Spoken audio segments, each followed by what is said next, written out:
Buenos días, bienvenidos a un capítulo más del Poder de Ser Tú. Yo soy Estela y hoy voy a hablar un poco de los trastornos mentales y de lo que supone para mí tener un trastorno mental. Y no es un capítulo específico de ninguna idea, sino de varias ideas que me han ido surgiendo alrededor de los trastornos mentales, ¿no? La primera idea que quería compartir es un poco que para mí, cuando estás con problemas mentales, la emocionalidad siempre va por encima de la racionalidad. O sea, yo como lo definiría un poco, es que yo en general soy una persona muy racional, ¿vale? Pero cuando he estado con problemas mentales o con el trastorno esquizoafectivo en sí, pues mi emocionalidad es como que superaba la racionalidad, ¿sabéis? Y que en muchas situaciones del día a día a mí me costaba como vivirlas con una paz interna, con una fuerza interna y con una racionalidad, ¿sabes? Como que la emoción lo ocupaba todo, se hacía muy grande y impregnaba, ¿no? Como la situación en sí. Y eso hacía que yo no pudiera lidiar con muchas situaciones, porque desde la emocionalidad muchas veces es difícil lidiar con las situaciones del día a día, ¿no? Y un poco lo relacionaría con esta paz interna que tenemos, o con esa fuerza interna más que paz.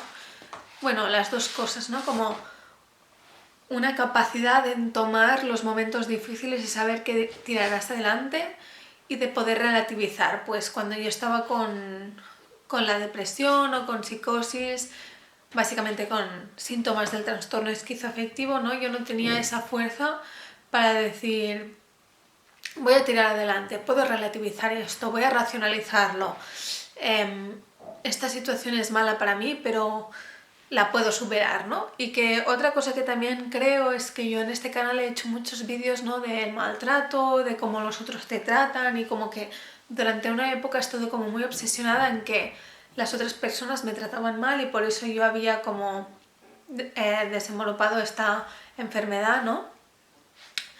Pero realmente yo no creo que sea así. Creo que siempre depende de cómo tú estás y cómo tú estás define cómo vas a percibir la realidad, ¿no?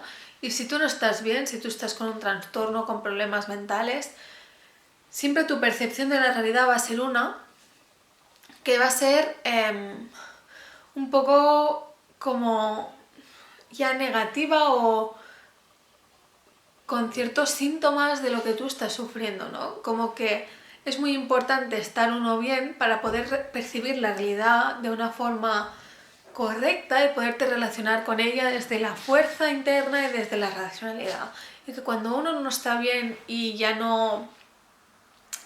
todos los estímulos de alrededor los percibes con una agresividad, con una fuerza, con una negatividad, sí, como si te estuvieran atacando cuando realmente no es así, ¿no? Como que pequeñas contradicciones o pequeñas cosas que te podrían hacer un poco de daño en una situación normal, las percibes como muy grandes. Como he dicho antes, como la emoción se come toda la estabilidad interna, ¿no?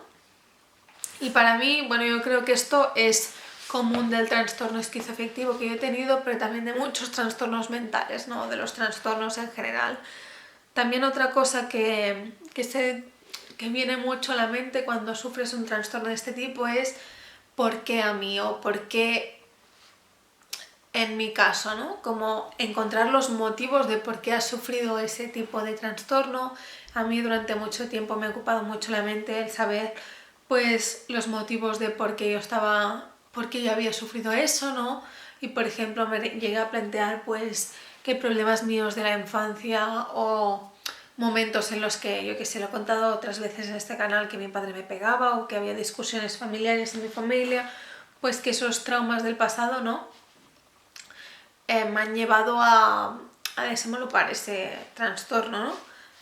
Pero, no sé, con el tiempo he ido como aceptando el trastorno en sí, aceptando mi situación y viendo que buscar los motivos de por qué has tenido ese trastorno no te va a ayudar, ¿sabes? Como que al final es como un cáncer o como cualquier otro tipo de enfermedad que le toca a quien le toca y es lo que hay un poco. Y que en mi caso también viene mucho por un tema de genética, porque en mi familia hay muchos casos de trastornos mentales, ¿no?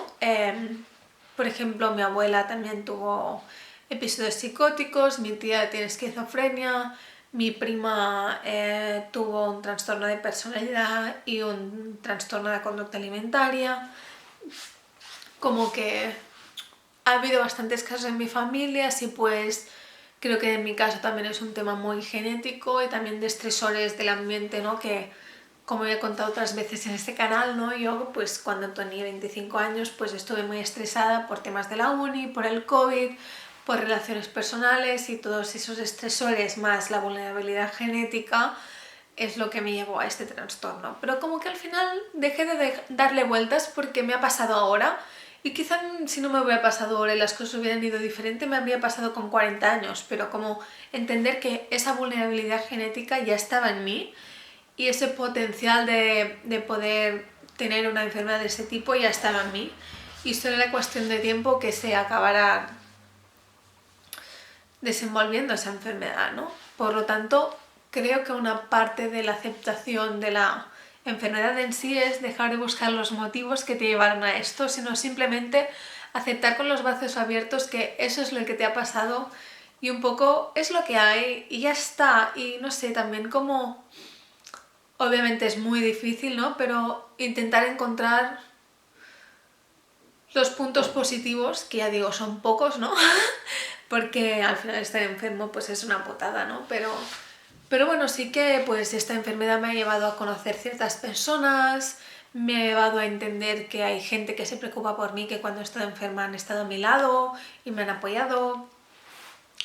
Y no sé, también otra cosa que he visto mucho durante la enfermedad, ¿no? Es que con el tiempo las personas que se preocupan realmente de mí, que han estado a mi lado, muchas veces no acaban de confiar en mí en el presente, ¿no? Como que, no sé, a la mínima que me pasa algo, por ejemplo, como ya he contado en el pasado vídeo, pues me he mudado recientemente, pues en mi entorno de amigos ha habido mucha desconfianza alrededor de este cambio en mi vida, de la mudanza, ¿no? Y a veces siento que mis amigos no confían en mí y lo podría ver como algo malo, pero en verdad es algo bonito porque se preocupan por mí. Y como saben que mi cabeza no siempre va a funcionar al 100%, dudan de mis acciones porque están preocupados por si yo estoy bien realmente o no. Como que es un poco duro ver que la gente no confía en ti, pero en cierta medida yo tampoco confío en mí al 100%, en el sentido de ahora estoy estable y sí que puedo confiar en mí misma, pero con esta enfermedad he llegado como a entender que mi cerebro no siempre está al 100%, que no siempre puedo confiar en mis pensamientos y he aprendido mucho más a cuestionarme a mí misma, a cuestionar mis pensamientos, a analizarme a mí misma, ¿no? Y a tener todo este autoanálisis y autoconocimiento de decir, vale, estoy pensando esto, pero ¿por qué? ¿Esto está acorde con la realidad? O como que a veces cuando he tenido como momentos más emocionales he recurrido a amigos para preguntarles, ¿es normal esta emoción que estoy sintiendo? ¿Es muy grave, es muy fuerte o tiene sentido, ¿no? Como para poder ver también si estoy estable en ese momento o si otra vez está volviendo la enfermedad en mí. No sé si se está entendiendo mucho el concepto, pero como que siento que cuando tienes enfermedades mentales una parte esencial es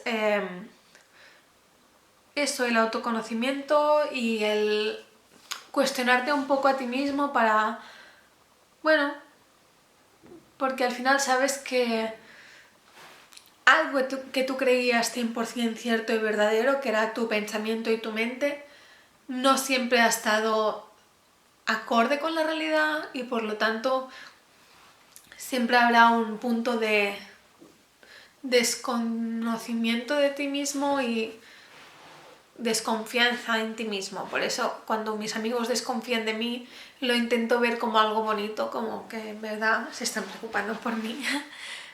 Y por último, un tema que también creo que es bastante común en las enfermedades es la empatía que llegas a desenvolver, ¿no? Por ejemplo, yo a raíz de haber estado enferma, pues ahora todas las personas que las veo pues pasando un momento difícil o con ciertos problemas mentales, pues me sale una empatía mucho más fuerte y profunda que la que tenía antes, porque soy consciente de lo mucho que se puede llegar a sufrir. Y esa empatía es bonita y es buena porque puedes ayudar a mucha gente, pero también hay que calibrarla y tener cuidado porque esa empatía te puede llegar a, meter en situaciones un poco tensas a veces, como por ejemplo el hecho de ayudar mucho a ciertas personas que están con necesidad, pero que tú realmente cuando las estás ayudando no lo estás haciendo 100% genuinamente, sino también por ese exceso de empatía, ¿no? Que a veces ese exceso de empatía puede generar una fuerza opuesta en la que tú sientes que has dado demasiado para esa persona y te enfadas, y que la otra persona tampoco se siente cómoda de que le estés dando tanto de una forma tan desinteresada, ¿no? Como que se tiene que calibrar un poco el exceso de empatía. Y a mí me ha pasado también que cuando he estado enferma muchas personas han empatizado conmigo y se han hecho como mis mejores amigos durante la época de la enfermedad. Son las personas que me han ayudado a tirar adelante. Realmente les debo mucho, ¿no? Porque son las que me han impulsado adelante y a superar este tipo de trastorno. Pero también son personas que cuando ya he estado bien y estable han desaparecido de mi vida. Y han desaparecido y me ha dado mucha pena y para mí ha sido un duelo, pero también he comprendido que esas personas no eran realmente mis mejores amigos, sino eran personas que estaban empatizando conmigo y me estaban ayudando cuando más lo necesitaba, pero cuando ya he estado bien, esas personas también han recogido esa energía y la han vuelto a llevar para sí mismas y para las personas que ellas quieren. No significa que no me quieran, pero simplemente no me dan la prioridad que me daban antes. Y antes me han priorizado porque están empatizando con mi situación y querían ayudarme. Así que yo creo que en un proceso de enfermedad siempre hay también ese proceso de duelo, de amistades que se hacen muy fuertes durante la enfermedad porque te apoyan y empatizan contigo, y que cuando ya superas la enfermedad esas amistades se disuelven o se distancian, ¿no? Porque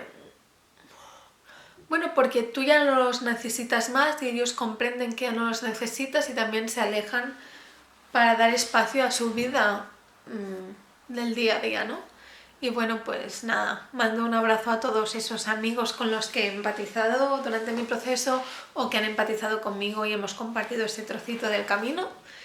Y bueno, supongo si tú has pasado por situaciones similares también has tenido ese tipo de amigos, o tú has sido uno de esos tipos de amigos que empatizan mucho y están mucho allí cuando es necesario, pero que luego también en cierta forma pues acaban desapareciendo, ¿no? O distanciándose un poco. Y nada, que es un proceso normal. Y bueno, pues que aquí estamos y seguimos hablando un poco de salud mental, de trastornos y nada, un beso a todos y muchos ánimos en vuestros procesos internos. Que vaya bien.